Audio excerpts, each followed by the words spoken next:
यशवंत सिन्हा ने राष्ट्रपति पद के लिए नॉमिनेशन फाइल कर दी है।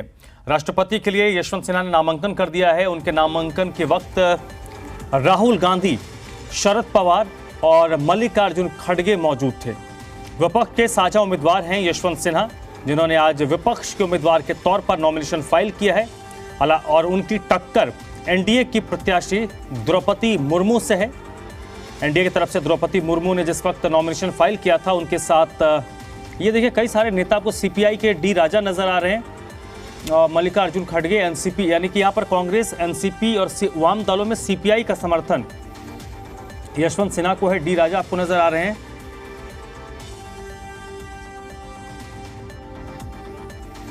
राहुल गांधी, डी राजा, मल्लिकार्जुन खड़गे, शरद पवार, यानी एनसीपी, सीपीआई और कांग्रेस पार्टी का समर्थन यशवंत सिन्हा को, टीएमसी का समर्थन कांग्रेस पार्टी यशवंत सिन्हा को है, क्योंकि सीपीआई के नेता थे और उन्होंने सीपीआई से इस्तीफा दिया था, तो उन्होंने नॉमिनेशन फाइल किया है। हालांकि जो राष्ट्रपति चुनाव का गणित है, वहां पर विपक्ष कमजोर नजर आ रहा है, लेकिन 2 दिनों पहले यशवंत सिन्हा का एक बयान था कि इस चुनाव 18 तारीख को है, तब तक आप इंतजार कीजिए, बहुत सारे समीकरण बनेंगे, बहुत सारे समीकरण बिगड़ेंगे।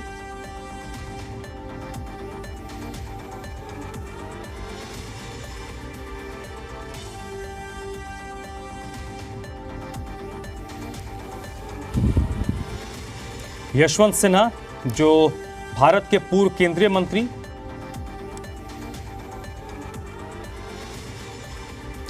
बलराम पांडे इस वक्त मेरे साथ जुड़ चुके हैं। बलराम, यशवंत सिन्हा ने नॉमिनेशन फाइल कर दिया है।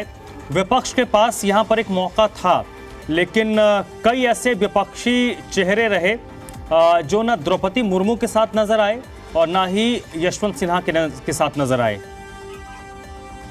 देखिए, जिस तरीके से विपक्ष एकजुट होता हुआ नजर आया, उसमें कहीं ना कहीं 2-3 दल ऐसे रहे जो विपक्ष के साथ भी खड़े नहीं हुए और ना ही वो एनडीए के साथ खड़े हुए नजर आए। तो कहीं ना कहीं जो विपक्ष की एकजुटता की अगर बात की जाए, तो वो भी कहीं ना कहीं पूरी होती हुई नजर नहीं आई है।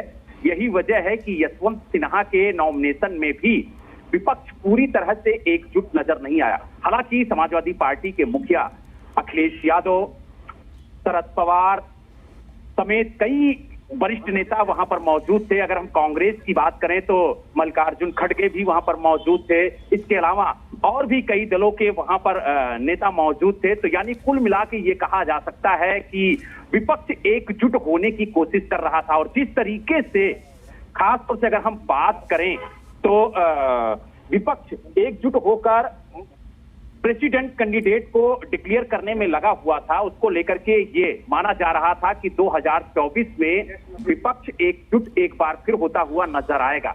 लेकिन जिस तरीके से अगर हम बात करें आम आदमी पार्टी की, तो वो ना तो एनडीए के साथ खड़ी हुई नजर आई और ना ही विपक्ष के साथ खड़ी हुई नजर आई। ऐसे और कई घटक दल हैं जो ना तो विपक्ष के साथ खड़े हुए नजर आए और ना ही एनडीए के साथ खड़े हुए नजर आए। अब देखने वाली बात ये होगी कि एक तरफ एनडीए की जो प्रत्याशी हैं द्रौपदी मुर्मू वो हैं, और दूसरी तरफ विपक्ष की तरफ से यशवंत सिन्हा है। अगर हम यशवंत सिन्हा की बात करें तो एक वक्त था कि बीजेपी के कद्दावर नेताओं में से वो एक माने जाते थे, केंद्रीय मंत्री रहे हैं और महत्वपूर्ण पदों पर भी वो स्थापित रहे हैं। तो कहीं ना कहीं यशवंत सिन्हा को विपक्ष ने इसीलिए ढाल बना करके पेश किया है ताकि भारतीय जनता पार्टी को एक बड़ी चोट दी जा सके। लेकिन अब देखने वाली बात होगी कि नॉमिनेशन दोनों प्रत्याशियों ने फाइल कर दिया है और अब मतदान होना है। मतदान में किसके सर जीत का चेहरा बनता है, किसके सर नहीं बनता है,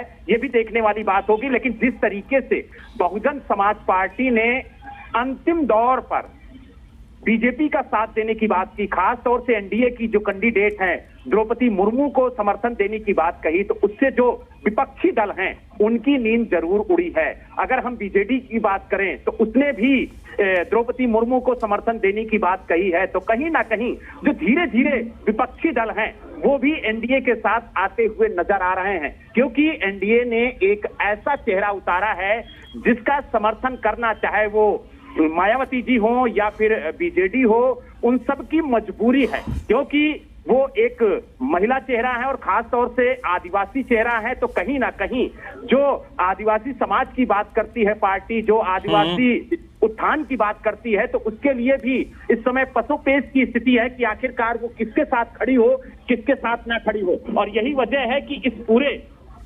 नॉमिनेशन में भी वो तस्वीरें देखने को मिली है। लेकिन कहीं ना कहीं कांग्रेस और खास तौर से जो ममता बनर्जी हैं, वो विपक्ष को एकजुट करने की कोशिश कर रही हैं, लेकिन कहीं ना कहीं विपक्ष छिटकता हुआ नजर आ रहा है, ये कहा जा सकता है। क्योंकि विपक्ष लगातार केंद्र सरकार, भारतीय जनता पार्टी और नरेंद्र मोदी को चुनौती देने की कोशिश कर रहा है, लेकिन विपक्ष का नेता कौन होगा, इसकी जो लड़ाई है वो विपक्ष को एकजुट होने नहीं दे रहा। बहुत बहुत शुक्रिया बलराम आपका।